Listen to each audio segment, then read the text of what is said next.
नमस्कार, आप देख रहे हैं न्यूज फॉर नेशन। मैं हूं आपके साथ मिली चौबे। भारत अब चाइना से आर पार की लड़ाई में पूरे तरीके से तैयार है।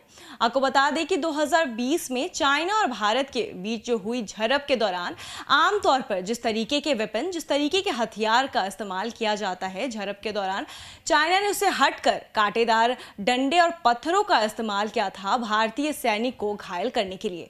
लेकिन इस झड़प के दौरान चाइना को भी मुंह तोड़ जवाब दिया गया था, जहां पे भारतीय सेना के 20 जवान शहीद हुए थे, वहीं चाइना के दर्जन भर जवान को घायल कर दिया गया था, मौत के घाट उतार दिया गया था भारतीय सेना की तरफ से। लेकिन भारत सरकार ने इस चीज को ध्यान में रखते हुए कि जिस तरीके से चाइना ने कांटेदार डंडे और पत्थरों का इस्तेमाल किया था, इसी चीज को ध्यान में रखते हुए मेक इन इंडिया के तहत उत्तर प्रदेश की एक कंपनी को ऐसे ही हथियार बनाने का ऑर्डर दिया है।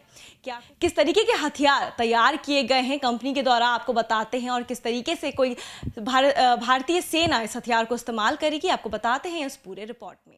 साल 2020 में चीनी सैनिकों को भारतीय सेना से टकराना भारी पड़ा था।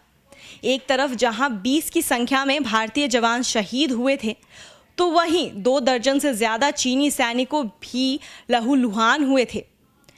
इस हमले में चीनी सेना ने हमारे खिलाफ कांटेदार डंडों का और पत्थरों का इस्तेमाल किया था। चीन की सेना पैंगोंग झील के पास भारतीय सैनिकों का सामना करने के लिए हाथों में लाठी, डंडे, कांटेदार तार और पत्थर लेकर आई थी। अब साल 2021 में उत्तर प्रदेश की एक फर्म एप्स्ट्रॉन प्राइवेट लिमिटेड के सुरक्षा बलों के लिए पारंपरिक भारतीय हथियार के प्रेरित गैर घातक हथियार विकसित किए गए हैं।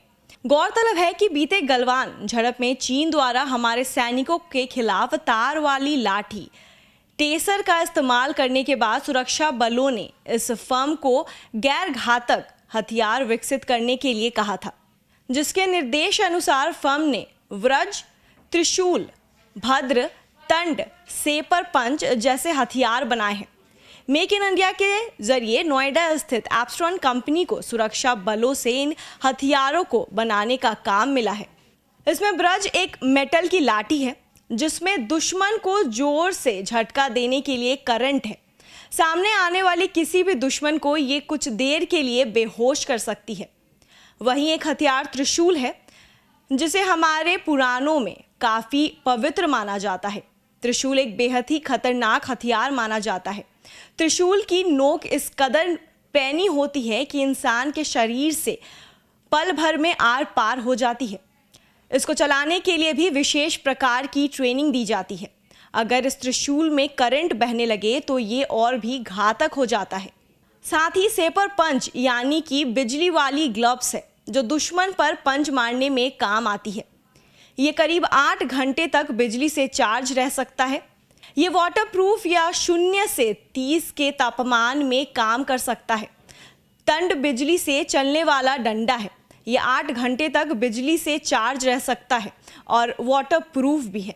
इस बिजली वाले डंडे की मार जिस पर पड़ेगी वो फिर मुड़कर नहीं आएगा। भद्र एक खास तरीके का ढाल है जो जवान को पत्थर के हमले से बचाती है। इसमें बहने वाला करंट दुश्मन को जोर का झटका धीरे से देता है।